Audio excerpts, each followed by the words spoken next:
Have you ever felt a strange reaction to someone speaking your name? What power does a name hold? And why, in some magical traditions, is a name a closely guarded secret? Welcome to Lore. This is a space where we explore the stories, symbols, and mysteries that have followed humanity across centuries. The things whispered around fires, the beliefs carried through generations, the strange experiences that refuse to fit neatly into logic. Some of these stories may be folklore, some psychological, others unexplained. But all of them tell us something important about who we are, what we fear, and what we hope may exist beyond the edges of the visible world. Have you ever felt something when someone says your name? Not just hearing it, but feeling it. The way your attention shifts, how your body responds before your mind does. Or the opposite, when someone says your name wrong and something in you resists it, like they've reached for you and missed. There's a reason for that. Across cultures, histories, and belief systems, names have never just been labels. They've been seen as something much more dangerous, much more powerful. In many traditions, to know something's true name is to have power over it. In systems of demonology, names are everything. To summon a spirit, you must know its name. To bind it, to control it, to protect yourself from it, you must speak it correctly.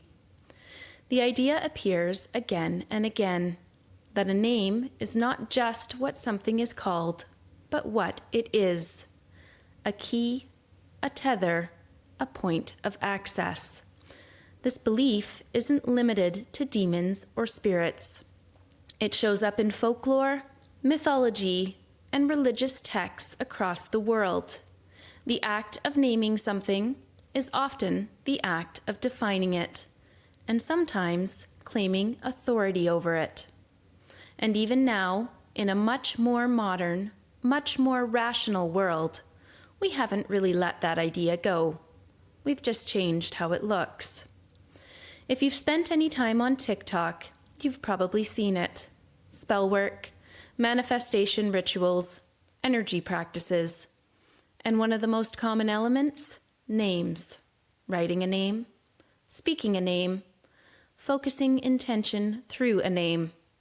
Whether people frame it as psychology or magic, the instinct is still there. Because at a fundamental level, language is how humans shape reality. We don't just describe the world, we organize it, categorize it, assign meaning to it. In the book of Genesis, the first act of dominion given to humanity is naming the animals. Not controlling them physically, but defining them through language. And once something is named, it becomes easier to understand, but also easier to limit. I didn't fully understand the weight of that until I had to name another human being. When I was pregnant, naming didn't feel casual. It didn't feel like a preference. It felt intuitive, almost like listening. Like the name already existed somewhere, and I was trying to find the one that fit, the one that belonged. Because once you name something, you're not just choosing what to call them. You're shaping how they'll be seen, how they'll be understood, how they'll move through the world. And maybe that's psychological or cultural, or maybe it's something deeper than that. Names don't just hold personal meaning. They carry social power. Think about how quickly a single word can change perception. Leader, victim, criminal, hero. The label becomes the lens. And once something is labeled, people rarely question it. This extends beyond people, to places, to events, to history itself. Even now, we're watching how naming can be used as a form of influence or control. When figures like Donald Trump publicly suggest renaming places like the Gulf of Mexico, it's often dismissed as rhetoric. But beneath that is something much older. The idea that if you can rename something, you can reshape how people think about it, who it belongs to, what it represents, what story it tells. Naming isn't neutral. It never has been. So, when we talk about names having power, are we talking about magic? Or are we talking about psychology, language, and influence? Because the line between those things isn't as clear as we like to think. A name can summon attention instantly. It can trigger emotion, memory, identity. It can include someone or erase them. And whether you call that spell work or social conditioning, it works. Maybe names don't have power because of something supernatural.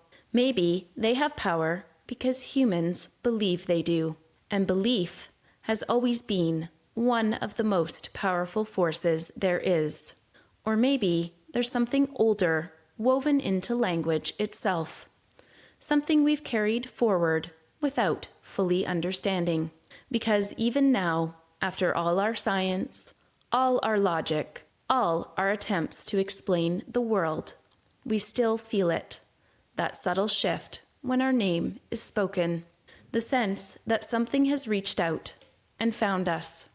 So the next time you say a name, your own or someone else's, it might be worth asking, are you just speaking or are you invoking?